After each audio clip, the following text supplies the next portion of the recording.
Welcome to the Clear Admit MBA Admissions Podcast. I'm Graham Richmond, and this is your WireTaps for Monday, October 11th, 2021.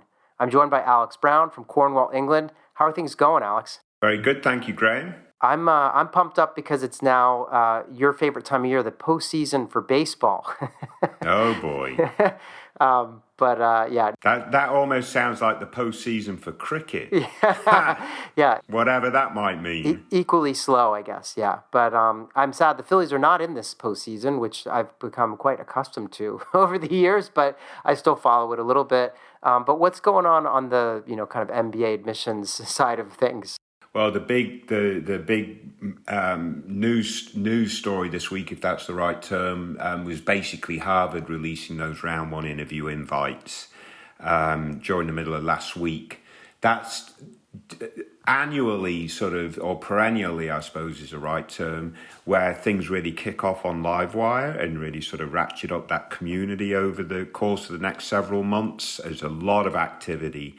Folks posting their successes, getting the interview invite, and several folks obviously posting that they've been sort of knocked out of the running, as it were.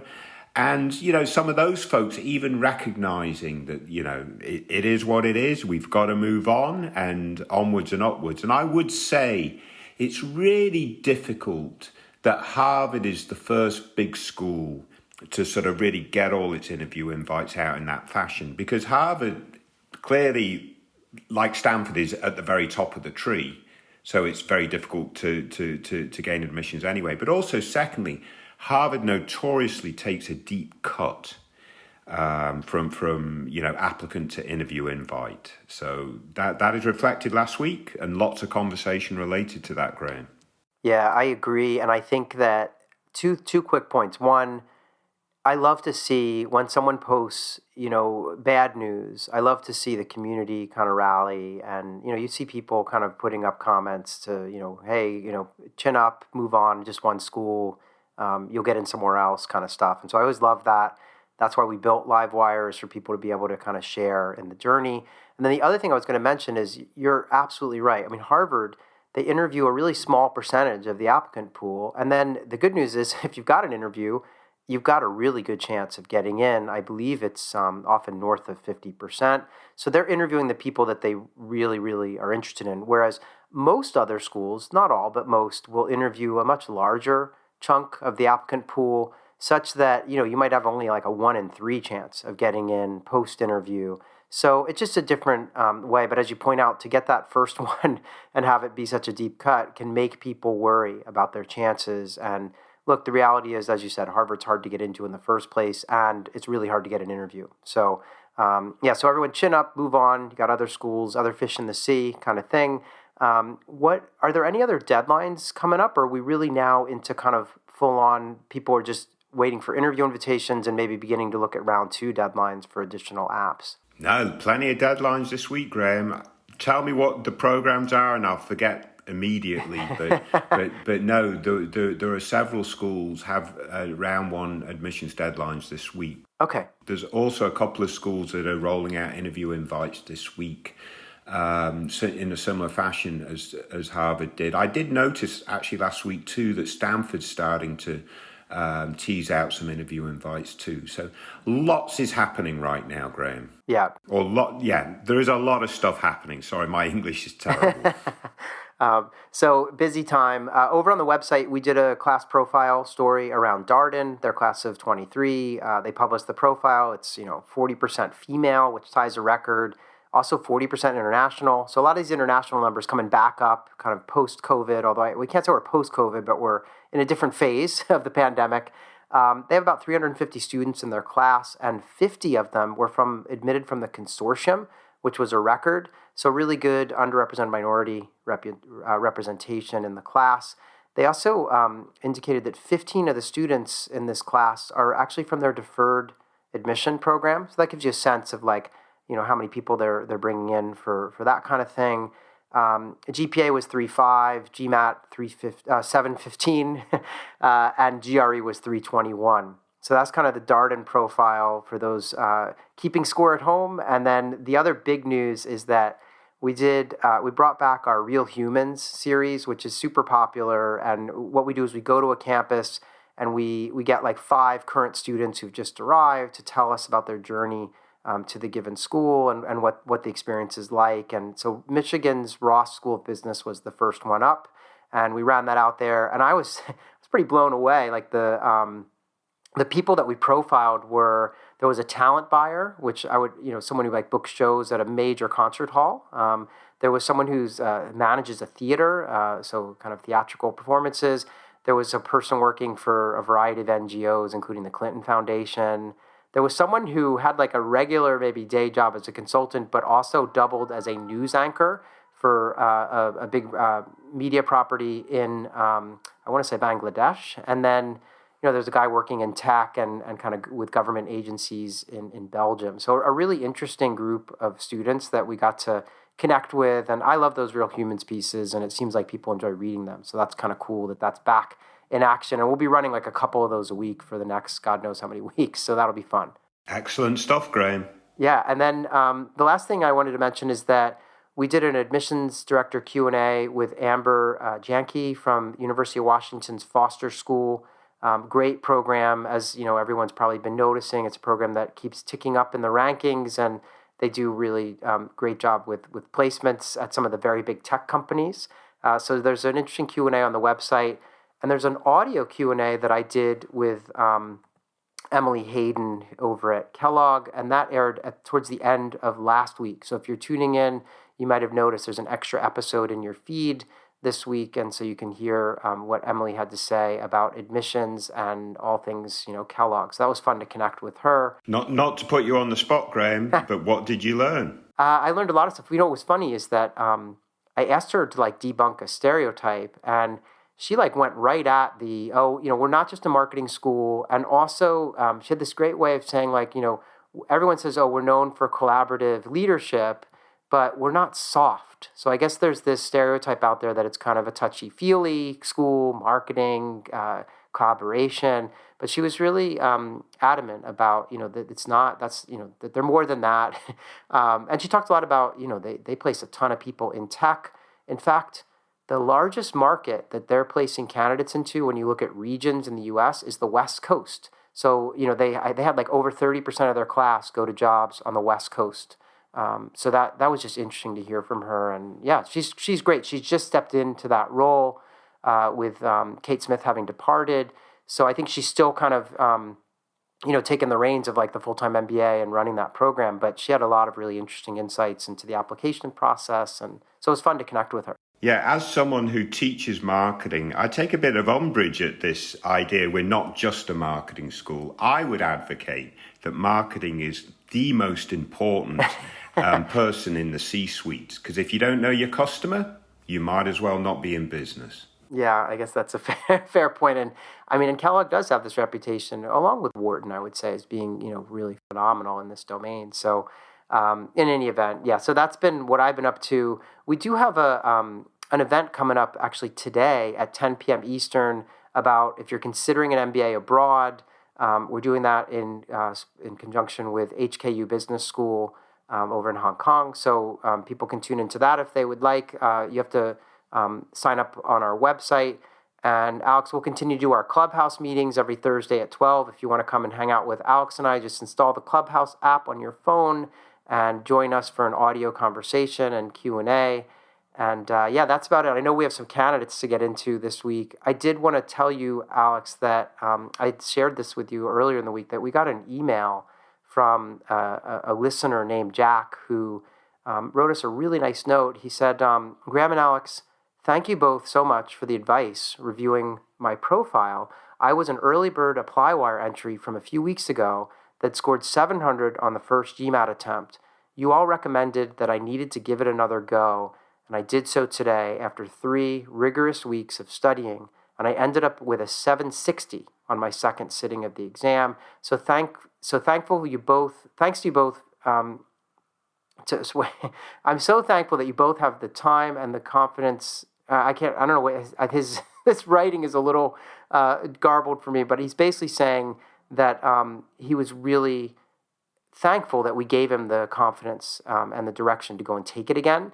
And he says, I listened to your podcast on Spotify, so unfortunately I can't give you a review, but I wish I could give you another glowing 5-star review. So, I guess Spotify doesn't have reviews, Alex, which we have to take it up with their CEO. But that was just so nice to hear from Jack. And Jack, I'm sorry I just completely jumbled the note you sent us, but it was really touching.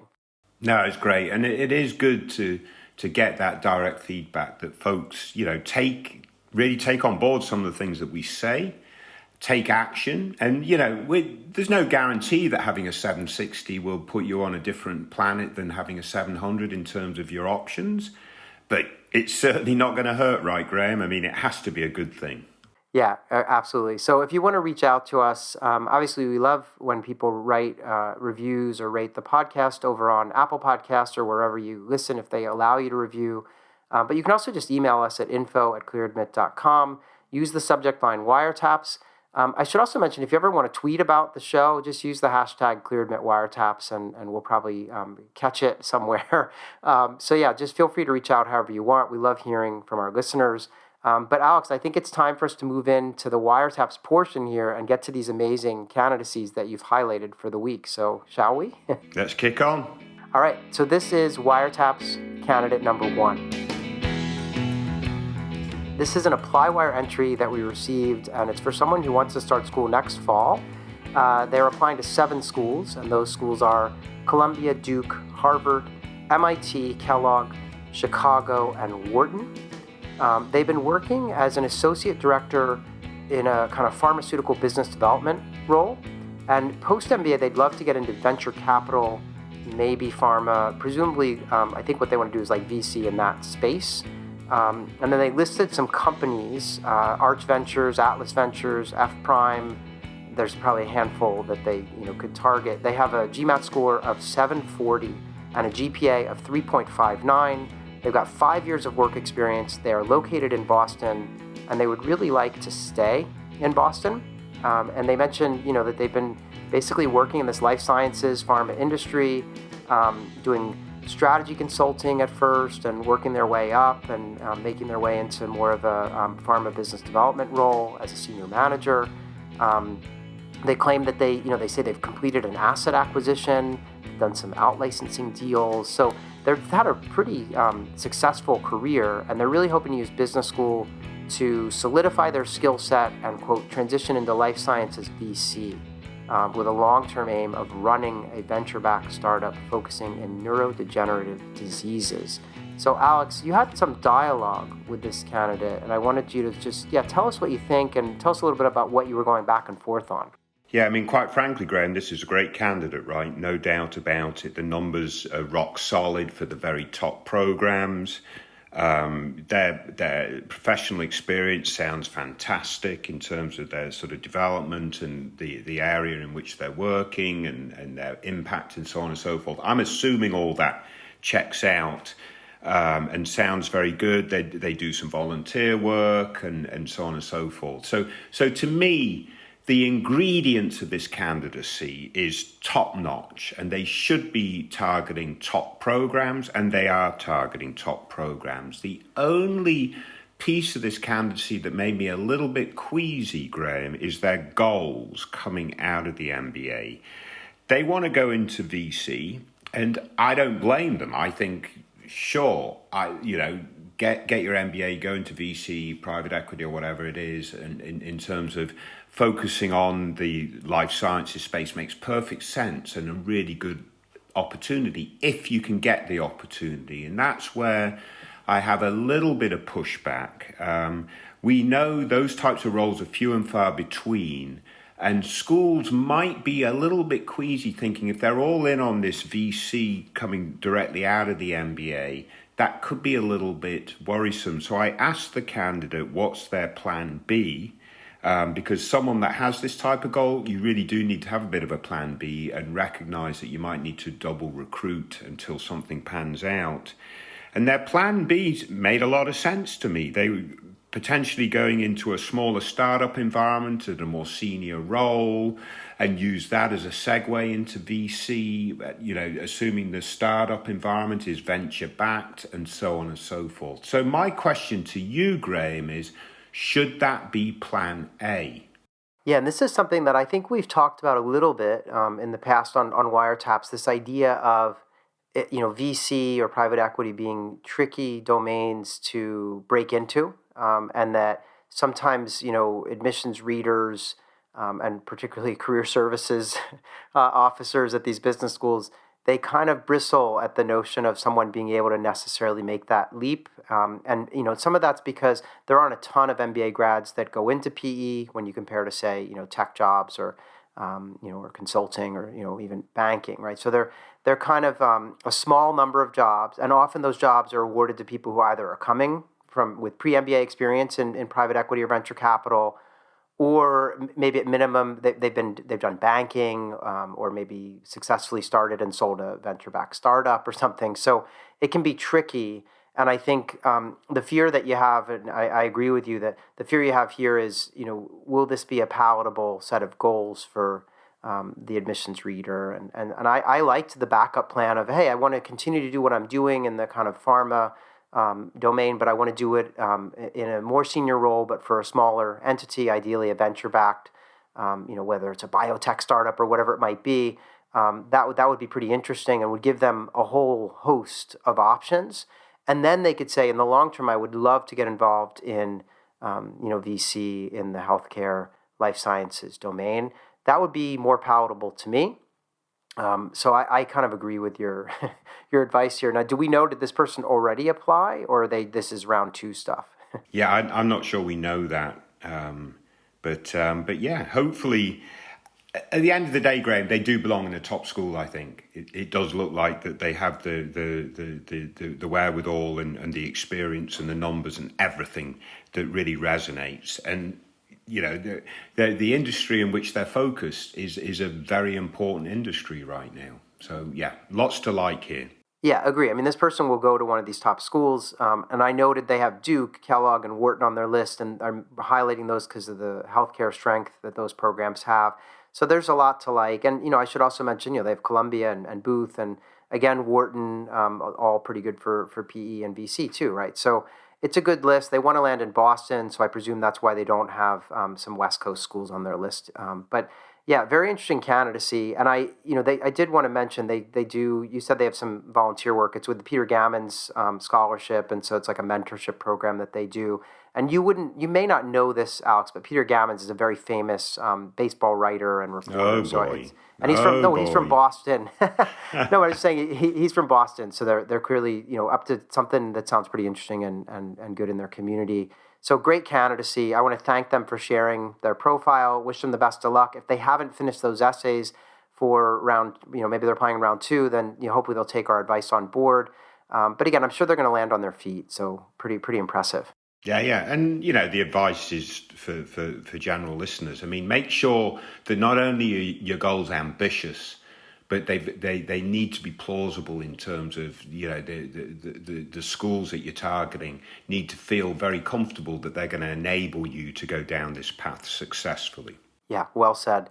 All right, so let's move on and talk about WireTaps candidate number 2. So this is another ApplyWire entry that you've selected, and this candidate, again, will start school next fall. They've got 5 schools on the target list, and those schools are Cambridge, Cornell, LBS, Oxford, and Vanderbilt. This person has been working in the SEO domain and as a digital marketing consultant. They would love to get into, traditional consulting, post-MBA, and they've got companies like Accenture, A.T. Kearney, Bain, BCG, Deloitte, McKinsey, PwC, LEK, Strategy, and I guess Ernst & Young as well. So a whole bunch of potential consulting targets. Their GMAT score is a 700, and their GPA is a 3.27. They've been working for 6 years. They're located in Idaho in the USA, and they would love to land in a place like London, New York, or potentially Atlanta/Nashville. They said that their 3.27 is a GPA that's from an unranked state school. They then bracketed great football, though. And I think they mean American football, but I'm not certain. And they indicate that they had, I think they meant to say extenuating circumstances to explain their GPA. They wrote excruciating circumstances, so maybe it was both. But they had something. There's something underlying that GPA that I guess they want to explain. But Alex, what do you make of this candidate? I mean, maybe you can offer up some insights into their work experience since they've had a bit of done a bunch of different things. So do you want to walk us through that and then tell us what you think? I mean, it seems like they've done well, almost like as an entrepreneur, but running small agencies or whatever it might be in that digital marketing space, whether they're actually running it or partnering or participating. The line that made me a little bit sort of cautious, Graham, it said, ran my own SEO consultancy for a year, but COVID killed my clientele. I mean, I hope they weren't talking in a literal sense. No, I think, pretty sure it's not that. Yeah. So clearly they faced some challenges over the COVID period in terms of running their own business and so forth. So we can certainly understand that, and the AdCom will be sympathetic to that. It's going to be important for this candidate to come up with a sort of robust narrative in terms of what they've done and what they've gotten out of their experiences and so on and so forth. Without sort of overly making excuses, obviously, because everybody's been impacted by COVID. But it is going to be doubly challenging when you're running your own business, I think. So clearly that's going to be a bit of an issue there. Overall, Graham, I actually quite like this candidate because I think they've shown a bit of that entrepreneurial spirit in terms of doing some of these different things. What I have a little bit of reservation about is their numbers are average. They're a little ho-hum, to be frank, when you're targeting the top schools. And they've made it quite clear that, one, they're not going to retake the GMAT, so the GMAT is final. I mean, and that's fine.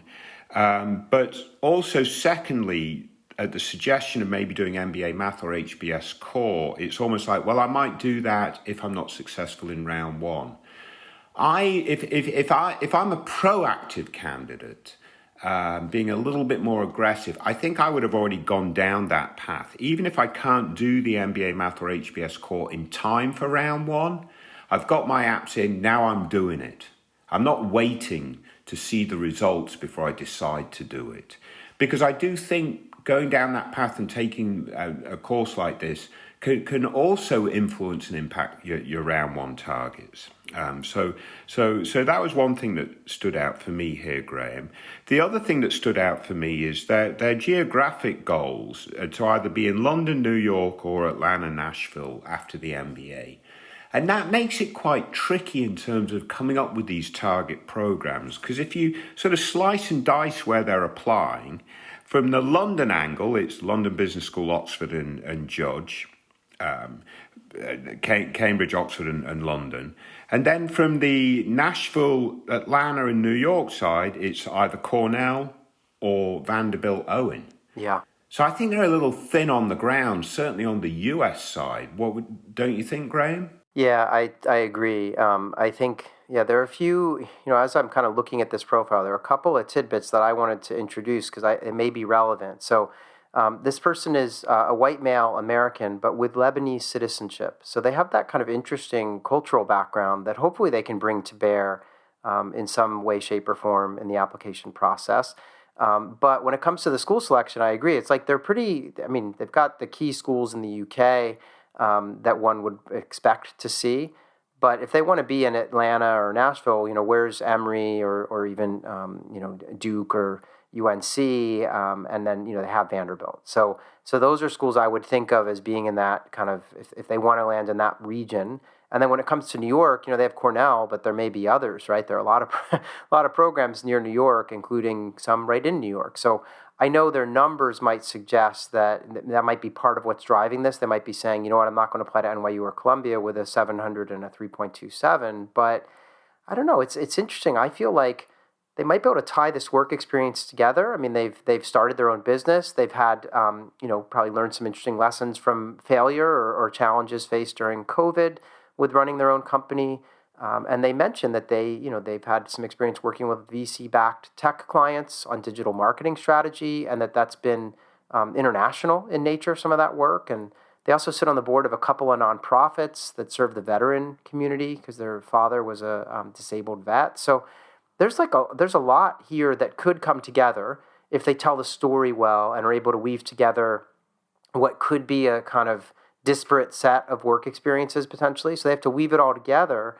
But I agree with you. I have a little bit of frustration around they're not retaking the tests. They're not going to do MBA math. And that it's just sort of like, I wish that there was time for them to do that stuff because it might improve their odds, right? So I don't know. I mean, although they did indicate they have some good news already, right? Aren't they getting some interview invitations? They got an interview invited. Owen, yes. Yeah. Okay. So, and I think they're interviewing with Oxford too, but I don't know. Yeah. Yeah. So, so we'll see. It's interesting though. I think, the fact that the numbers are a little below average, but, when you look at the schools on their list, it's not like they're applying to, to Stanford or something, right? So it's not, it depends on the schools, right? I think LBS, they're below average. Same with Cornell. Owen, probably not so much. They're probably right around the average, right? So yeah, but here's my point here, Graham. I mean, I think Owen's a very good school, but there's quite a big gap between Owen and Johnson. Yeah. Oh, yeah. Like there's other schools, and you mentioned some of them. Mm-hmm. So I don't get why they're not on this list.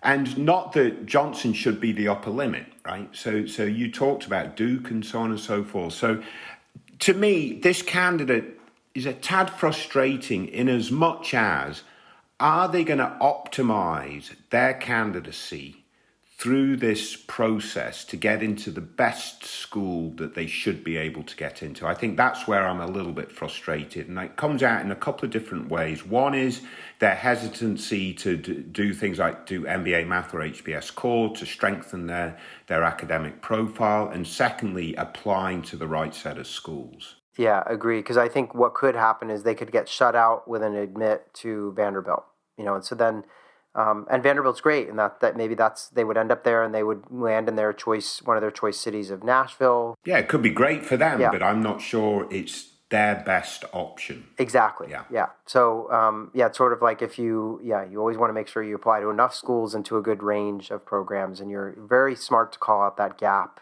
There is a big gap between, as you say, Cornell and Vanderbilt. So in any event, best of luck to this individual.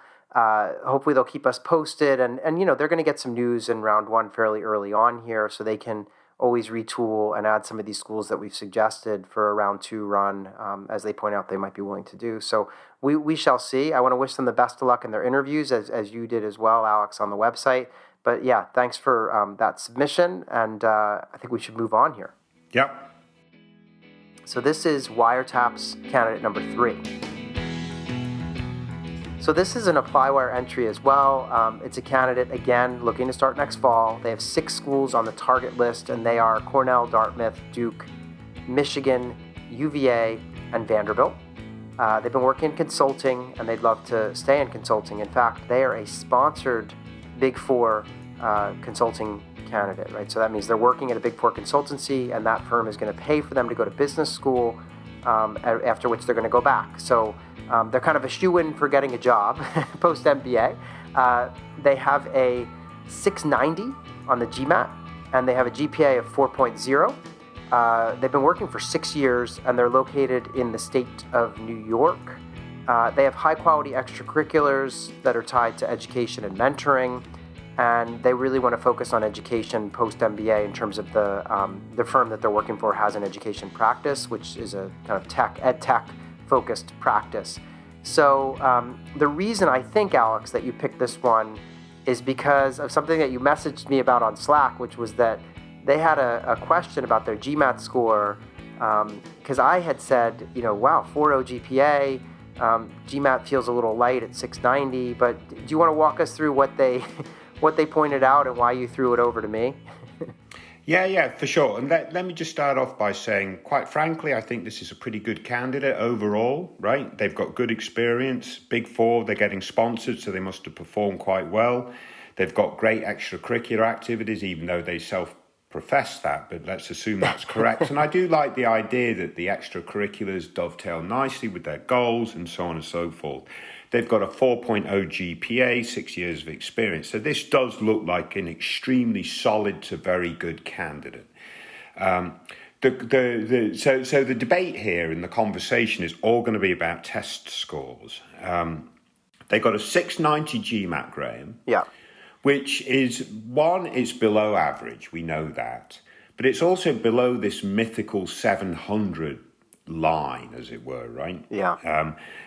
And they've got a 322 GRE score, which again is going to be below average, but it's above that mythical line of 320, if you can compare the two.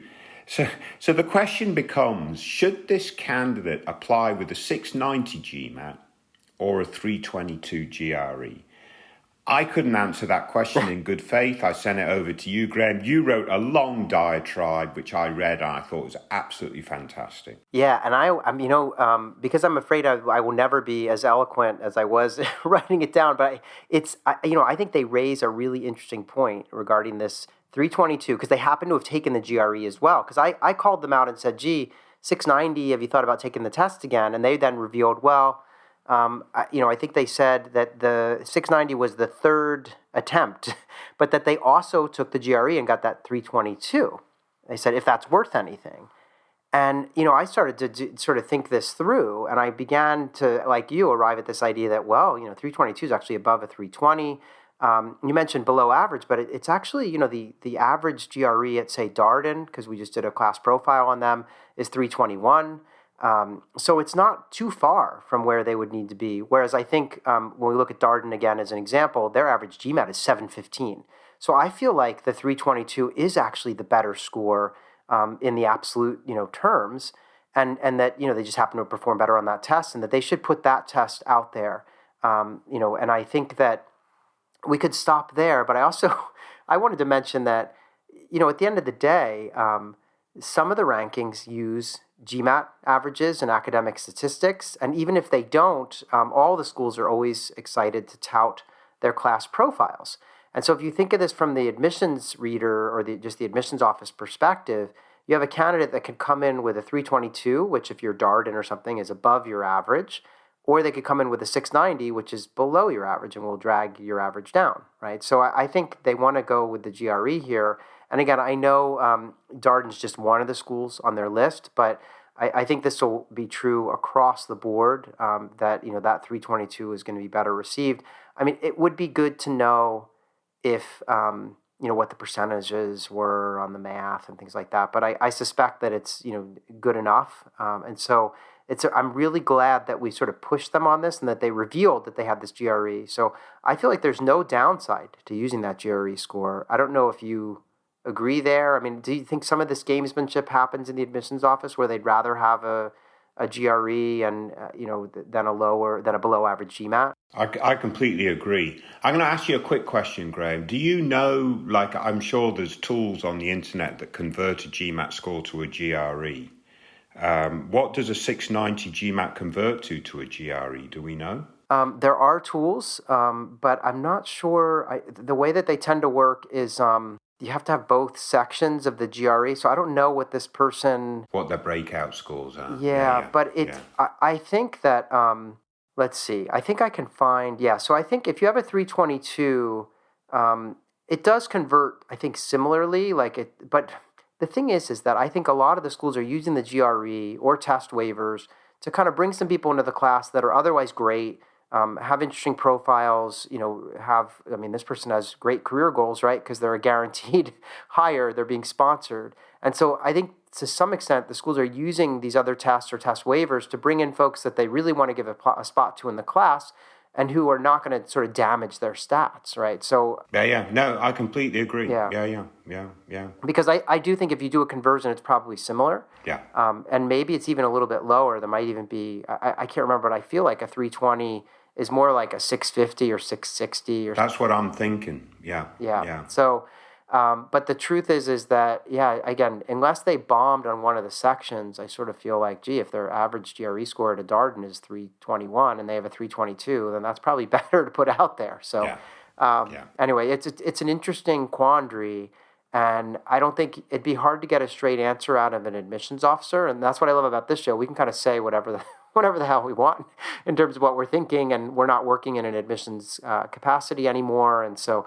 But I think it's it's an interesting quandary. We can say whatever we want on the basis that we used to work in admissions, so we know how they operate. Yes, yeah, and if I were this person, I would probably submit that GRE score. Exactly. I'll leave it at that. Yeah. And I think they're going to get into some of these schools, and they'll land on their feet, obviously, because they have that job waiting for them. If they want to do any ed tech consulting with Clear Admit, they can give us a call. We'll take any advice they have. Yeah. Alex, thanks for picking these out. As always, great to talk through these candidacies. And I did want to remind everyone to please rate and review this show or send us an email, whatever you want to do to sort of shout from the rooftops that you're enjoying this. And I also want to remind people that you can buy our interview guides at clearadmit.com. They're really helpful if you get an interview at a top school in terms of navigating that process and knowing what questions you're going to be asked and how to respond. But that's about it, Alex. I guess we'll get together in a week's time to do this again. Very good. Stay safe, everybody. Take care.